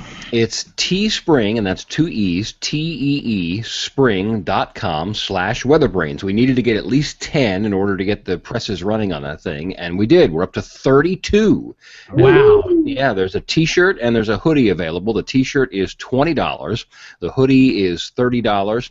It's a black T-shirt with the new logo on it, so if you want to fly the colors of WeatherBrains, again, it's teespring.com/WeatherBrainsNate. With all funds going into Kevin Selly's Scotch budget. Just kidding. Kevin Selly Memorial Snow Tire Fund. Yes. Now that will be going into Scotchity Scotch.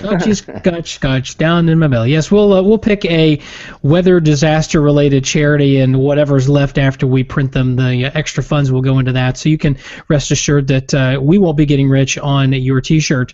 So thank you for that. And I think that's it. I do want to mention the National Weather Association. If you're planning on heading out to the annual meeting in Salt Lake City, third week of October, they have announced a second hotel. The first one is, I think, either full or very close to it.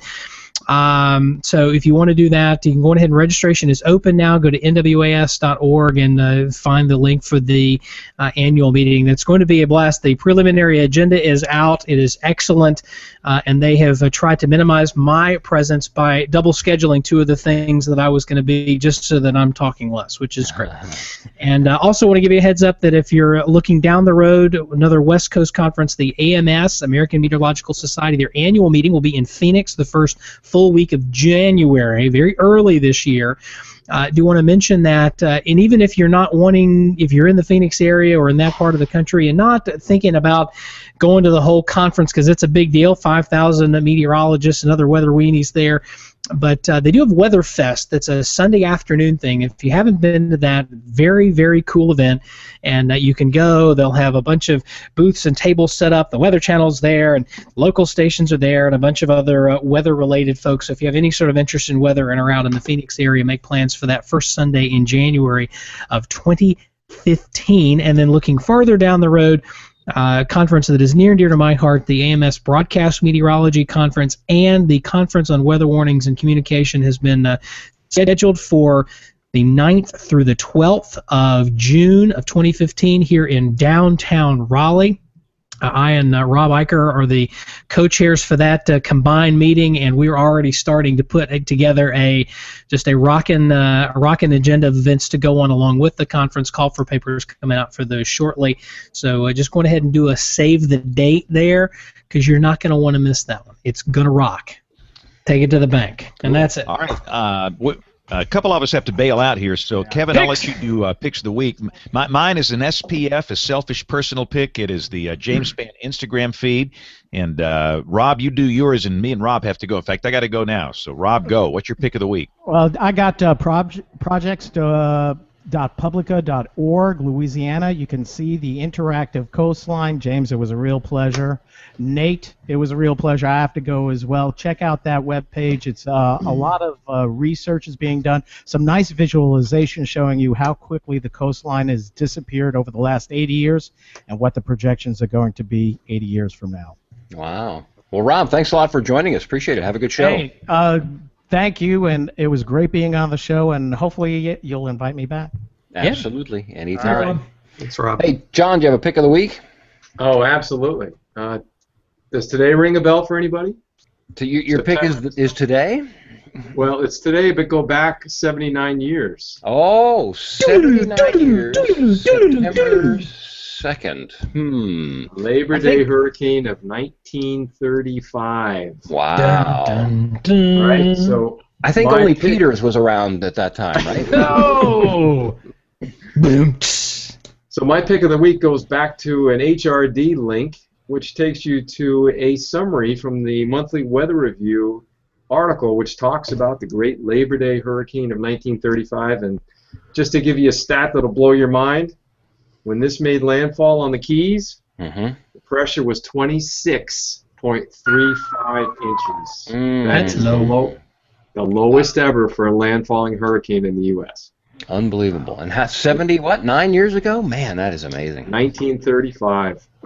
Amazing. All right, well, that'll be on weatherbrains.com. Nate, do you have a pick of the week?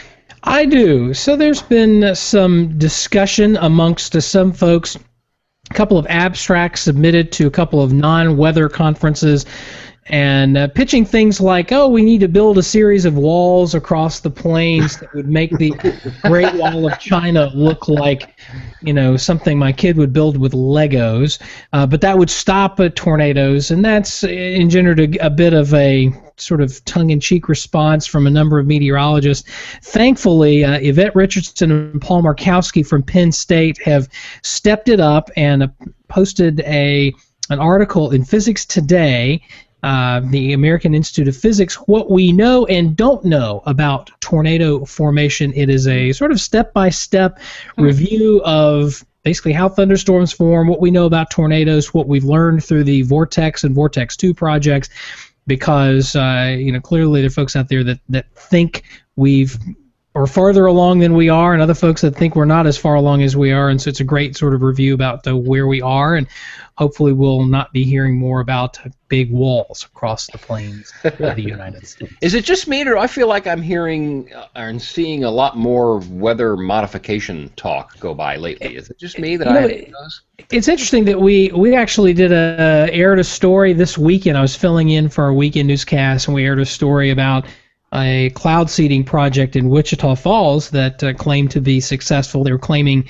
somewhere in the order of a half inch of additional rain as a result of the cloud seeding that they wouldn't have gotten otherwise. I'm not sure how they came up with that. Yeah, that would be interesting to find out what the verification on. And maybe that's a future. Hopefully, Bill Murray will come back and listen to this episode. Yeah. Maybe that's a future opportunity for us to have somebody on with one of the cloud seeding projects. So I'm curious to see. I mean, the theory is, it makes sense. It passes at least the first level sniff test, but it's really hard to tell whether or not it actually works and how you can judge that in a scientific way, because you have no control. You have no control group essentially.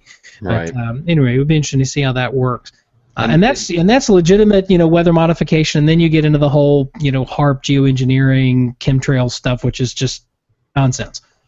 The fascinating part to me about all those, and if you do it on a very small scale, I guess it's not going to have any kind of effect, but it just intrigues me if you start messing with hurricanes and things like that. I mean, if you mess with one part of a system, that energy or something is going to probably manifest itself somewhere else, and then you start to go, wow, now what are you doing? And who knows if we'll ever get to that point, but that's just a fascinating discussion, I think. Well, and you're putting your finger on the scale. I mean, weather exists to smooth out differences of temperature. We have differential heating across the globe, and weather exists to transport heat from lower latitudes and lower elevations to higher latitudes and higher elevations, and that's what it's there to do. Right. And if we prevent the systems that the Earth has developed to make that happen, if we stop them in their tracks, then what sort of penalty do we pay down the road? That's a big question that we don't know the answer to. On that subject, something just came by in my Facebook feed. It's I won't make it my pick of the week, but it's a Mashable article. It's called "What Your TV Weather Forecast May Look Like in the Year 2050." I believe if James were here, he would give you the buzzer on that. I'm sure that I would get the buzzer for that. Yeah, and it's apparently put out by the WMO, and they're going to be doing a daily weather forecast for some period of time on their YouTube channel. They've got the first installment up, and it's more of a promotional thing, but they've got some heavy hitters in this first announcement. Sam Champion is there, and I guess a couple of international folks, some well-known broadcaster from Denmark, another from Bulgaria, and also Brazil and the Philippines weighing in on this. So again, that's on Mashable, what your TV weather forecast may look like in 2050. Rick, what do you know? Any pick of the week? Got a pick of the week. It's very interesting that Rob mentioned this earlier, and I kind of chose this because of Joan and her role in new and enhanced products from the Weather Service. Weather Service has something called the Enhanced Data Display. If you go to preview.weather.gov/EDD, like Ed with an extra D, this is a very, very cool interface where you can play around and put just about anything you can imagine up here, change your map backgrounds, it'll do warnings, it'll do observations, upper air models, all kinds of stuff. You can play around here for a long time, and it works fairly well on your mobile device too. So that link will be up on the website, but again, that's the Weather Service Enhanced Data Display, and this is one of those experimental things that Joan Von Ahn is looking for comments on. So go take a look at it, and it's a pretty neat toy. Yeah, that's pretty cool. I was playing with it. I like that a lot. I think there's a lot of valuable information. I'm not sure John likes it. Was that a cuckoo clock going off there in the background, John? You're muted. I try to remember to mute. I have a lot of clocks. Oh, are you? Clock and they collector? go off. Oh yeah, they go off like crazy. So it wasn't an editorial comment on Rick's pick. That was actually the real thing. Okay. All right. Very good. Well, thank you, Rick. Well, as far as picks of the week, I'll mention the T-shirts again, teespring.com/WeatherBrains. We've made our quota of 10. We have 32 sold. There's a T-shirt for $20 and a hoodie for $30. You only have a couple more days, by the way. You could probably get this, I guess, during the live program next week on the 15th, but the 15th will be the last day that this is available. So if you're listening to the program this week, don't wait, because these are not going to be available after September 15th. And my pick of the week is just a very simple little app that I use, I think, almost every day. It's for smartphones and tablets, both Android and also iPhone. It's really just dead simple and easy, and that's why I like it. It's called WXSAT, or short for WeatherSat, and you can look at water vapor imagery, visibles, and infrared, and it doesn't do much else. You can loop them. The iPhone app is a little bit wonky at sometimes, but if you're out and about and you just, especially in the afternoons, you know, when you want to look at the visible and find where the queue are developing, you want to find a boundary or something like that, I find that thing invaluable, because you don't have to go search through any tabs or any bookmarks or anything. It's just right there for you. So it's WXSAT in both the Android Play Store and in the iPhone App Store as well. Any final announcements from anybody? Nate? I can go through. We got a couple of really great episodes coming up in the next few weeks. Next week, Michael Sines, a meteorologist with a Telemundo affiliate in the state of Texas, will be here, along with Dr. John Montebianco. Next 2 weeks, September 15th, we're talking about young meteorologists and career opportunities. We'll also have Carl Schreck from the National Climatic Data Center in to talk about a project they're working on. September 22nd, Lars Anderson, author of The Storm and the Tide, will be here. A couple of other ones worthy of note down the road. We'll be live local and late breaking from Salt Lake City in the National Weather Association annual meeting. That's going to be interesting because that show will be airing at 6:30, right in the middle of the broadcaster's dinner. So that could be interesting.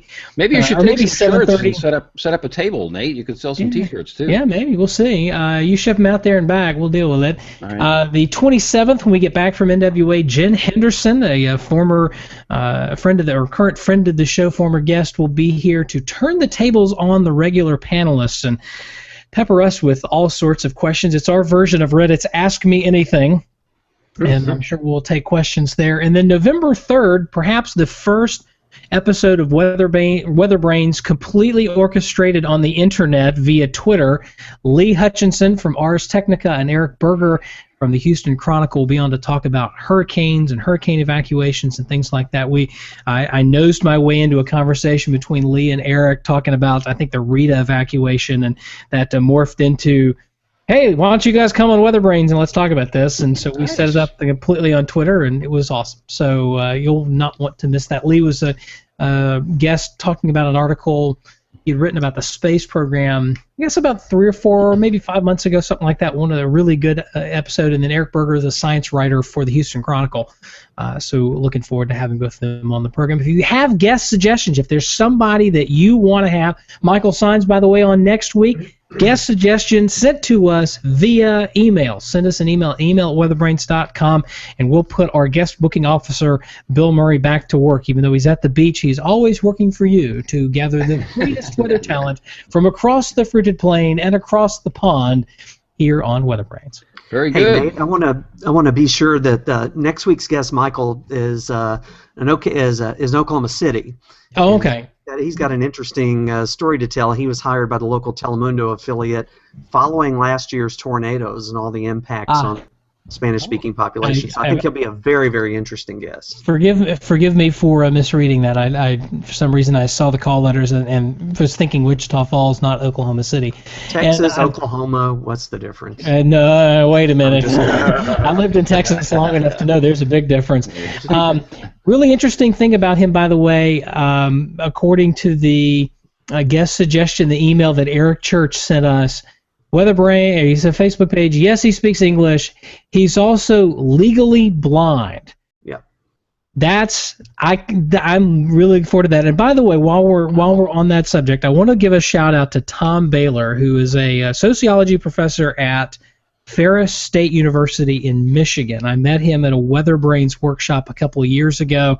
Really, really, really great guy.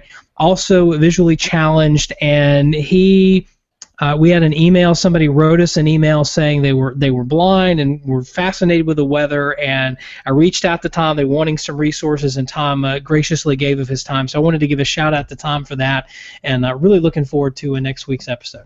Yep. All right. Sounds like an excellent fall of programming here on WeatherBrains, and we hope everybody. It's the new season, you know. It's right. It's the new season. We've been renewed. Oh yay! No more repeats. Hey, now wait a minute. No sassing us, Kevin Selly. You wanted back on the show, and we let you back. That's right, and I appreciate it. I'll give my last pick of the week for Kleenex. I have about empty box, and I'll apologize again to Rob and all the listeners for that one time where I blew my nose right into the microphone. Now, Kevin, those aren't Kleenex. They're Puffs. I saw the logo down the bottom. Yeah, you're right. That's the Puffs. That's not how you get this show sponsored, Kevin, by calling out the competitor. Now I'm going to send them a bill for this. I'm glad you got those because that could give pick of the week a whole new meaning.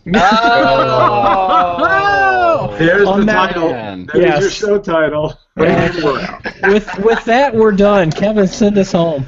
That's great. Man, that's fantastic. All right, if you want to complain about that joke, you can get us at email@weatherbrains.com. We usually do this show live on Monday nights at 8:30 Central Time. You can watch it live at bigbrainsmedia.com.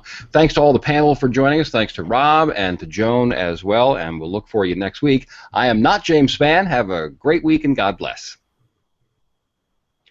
All right, gentlemen. Hope you get feeling better, Kevin. Head colds are terrible, especially when it's hot. I'm going to go take some aspirin to calm my headache from Rick's joke and hopefully feel better. Thanks, guys. All right, you guys. Take care. See ya. Bye.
Ooh.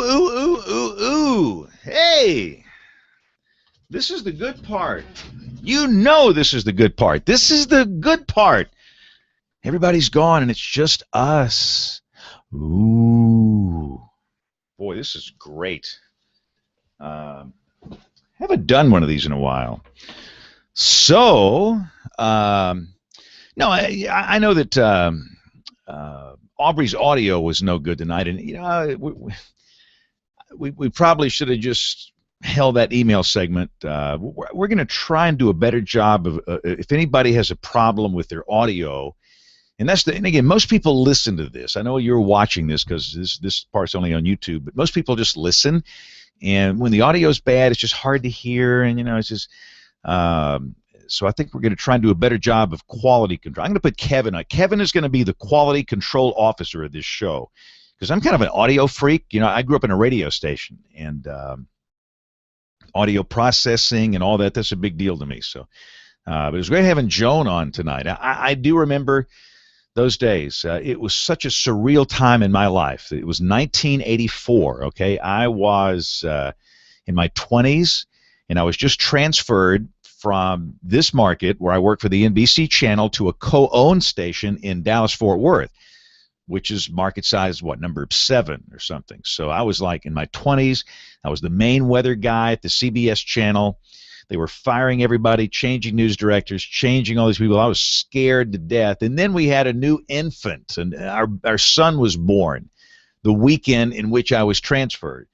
So that was just a crazy, crazy time. But we finally got settled into a house in Plano, Texas, north of Dallas. And with an infant, you don't sleep. But 7 o'clock every morning, I'd always turn on Joan and Carl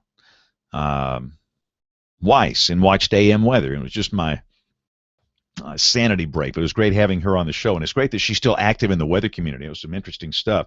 Good to have old Kev back. Great to have him back, the old Kevster. What else is going on here? Still working for these new jabronis. I haven't been fired yet. I've been working for them for about a month. We still don't know a lot. Our competition is off DirecTV. It's a carriage fee dispute. Boy, these retransmission fees. And I am not laughing at their misfortune because it could happen to anybody. What's happening in the television business is advertising dollars, shrink as money is shifted to the internet and the cool stuff like WeatherBrains. TV stations are depending more and more on retransmission fees for income, and they're being very challenging in their negotiations. And our competition is owned by Raycom. And what DirecTV is saying, they're trying to jack up the rates. They're trying to double it, what they get. And DirecTV says no way.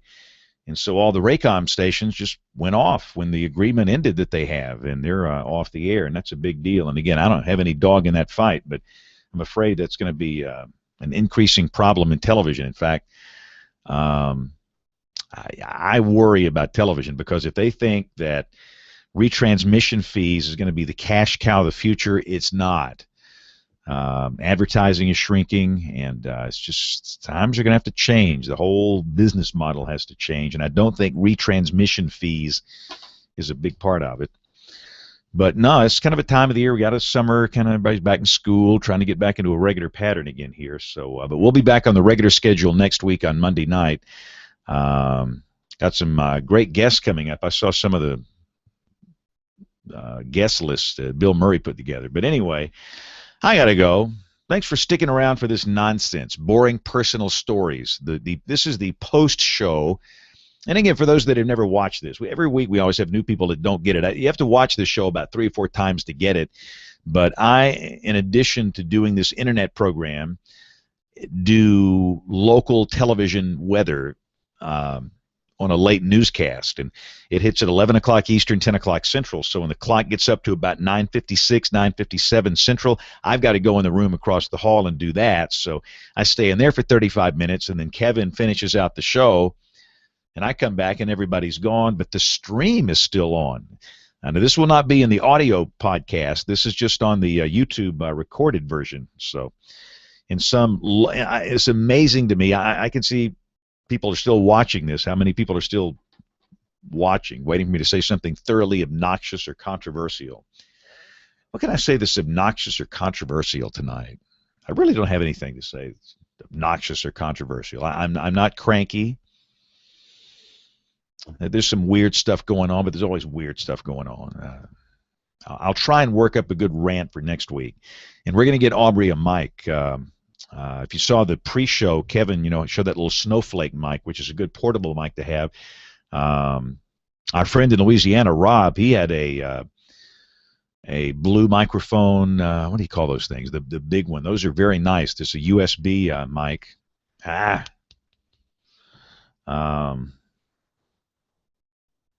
I should know these. I used to have one. This is a Heil PR40, which I do believe is the greatest mic on the planet.